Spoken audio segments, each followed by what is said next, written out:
बिंदास बोलूंगा ठाकूर के बिंदास बोल में मध्ये मी उमेश ठाकूर आपल्या सगळ्यांचं सहर्ष स्वागत करतो। आज रिव्ह्यू करणार आहे मराठी सिनेमा ज्याचं नाव आहे गाव बोलवतो। भूषण प्रधान, राजेश भोसले आणि जबरदस्त स्टार कास्ट असलेली ही फिल्म आहे गाव बोलावतो।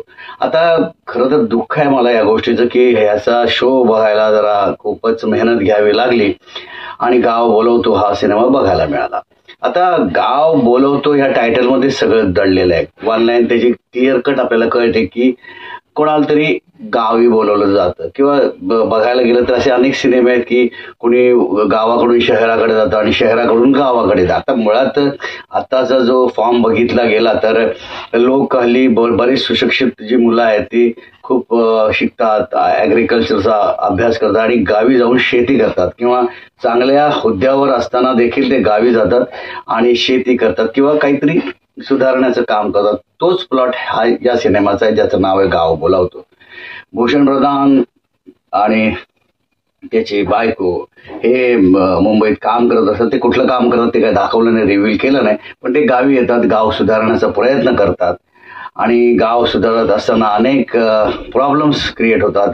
पुन्हा तो गाव सोडून जायला बघतो, पण असा एक काही प्रसंग तो बघतो की ज्याने परत त्याचा इच्छा होती की गावात जाऊन काम करावं। राजेश भोसले हा एक नट आहे ज्याला चांगला प्लॅटफॉर्म मिळालेला आहे या सिनेमामध्ये आणि त्याने त्याचं काम चोख केलेलं आहे।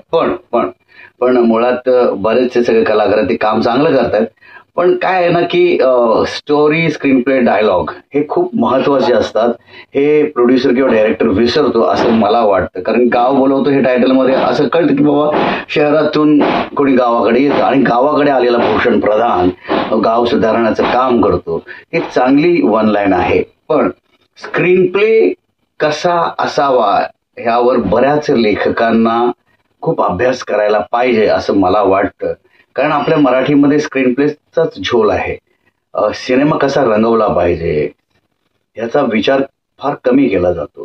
प्रोडक्शन व्हॅल्यू कमी आहे पण सिनेमा बनवलाय। आता खूप काय घडू शकलं असतं या सिनेमामध्ये, पण घडलेलं नाही। छान सिनेमा झाला असता आणखीन, पण तो नाही झाला असं मला क्लिअर वाटतं। मी बिंदास बोलतोय। मुळात स्क्रीन प्ले घडलेला आहे आणि डायलॉग्स का असे लिहिले गेलेत, का रिपिटेशन्स आहेत, कॉस्ट्युम कंटिन्युटी ही जी काय आहे ना, म्हणजे कॉस्ट्युमची कंटिन्युटी सोडाच, बाकी कंटिन्युटी पण प्रॉब्लेमॅटिक आहे। घाईघाईत बनवला किंवा हा सिनेमा फार काळ थांबलेला होता, मध्येच काहीतरी टीम चेंज झाली असेल, असे काही बऱ्याच गोष्टी घडतात इंडस्ट्रीमध्ये। पण सिनेमा रिलीज करताना तो आपण पैसे खर्च करतो, प्रोड्युसर पैसे लावतो, एडिटिंगमध्ये बऱ्याच गोष्टी आपल्याला दिसतात, कळतात, पण का असं होतं हा खूप मोठा प्रश्न सगळ्यांच्या समोर आहे। खास करून मराठी इंडस्ट्रीमध्ये लो बजेट फिल्म जेव्हा बनतात तेव्हा या सगळ्या गोष्टींकडे लक्ष दिलं पाहिजे असं मला वाटतं। सिनेमा खूप छान झाला असता, टायटल खूप चांगलं होतं, स्टोरी चांगली वर्कआउट केली असते तर आणखीन चांगला सिनेमा बनवू शकला असता। स्वदेश नावाचा एक सिनेमा आला होता, त्यामध्ये असाच एक प्लॉट होता, पण स्वदेश कसा प्रेझेंट केलाय बघा। आता त्याची बजेट, प्रोडक्शन व्हॅल्यू खूप जास्त होती, आपल्याकडे नाहीये, पण ओके ना, मराठी सिनेमा पण ग्रेट आहेत, मराठी सिनेमा बनवणारे सुद्धा ग्रेट आहेत, कमी पैशात खूप छान सिनेमा करतात, पण या सिनेमा बाबतीत असं काही घडलेलं नाही आणि शोज कमी असतात, ऑडियन्स येत नाही। तर मराठी सिनेमे चांगले बनवले तर लोक बघतात, अशी उत्तम उदाहरणं आपल्या समोर आहेत। आत्ताच्या काळात काही चांगले सिनेमे आले तर ऑडियन्स होता, मग ह्या सिनेमाला का येणार नाहीत लोक?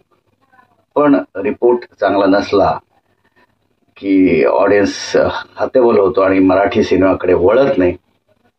असो, आता तुम्ही सिनेमा बनवलाय, रिलीज झालाय आणि तो अप टू द मार्क नाही झाला असता खूप, पण जे काय आतले काय राजकारण आहे, आतलं जे काय प्रॉब्लेम्स आहेत हे आम्ही नाही समजू शकणार। ते प्रोड्युसर, डायरेक्टर आणि पूर्ण टीमच त्याला फेस करत असते आणि कसा बसा बाबा एक सिनेमा बनला तो रिलीज केला पाहिजे ह्यामुळे लोक रिलीज करतात आणि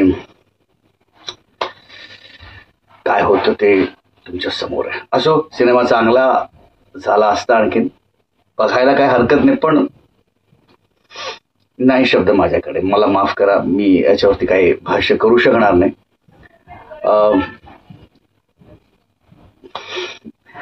तुम्हाला जर माझा हा रिव्ह्यू आवडला तर लाईक शेअर सबस्क्राईब करा आणि कमेंट करायला विसरू नका.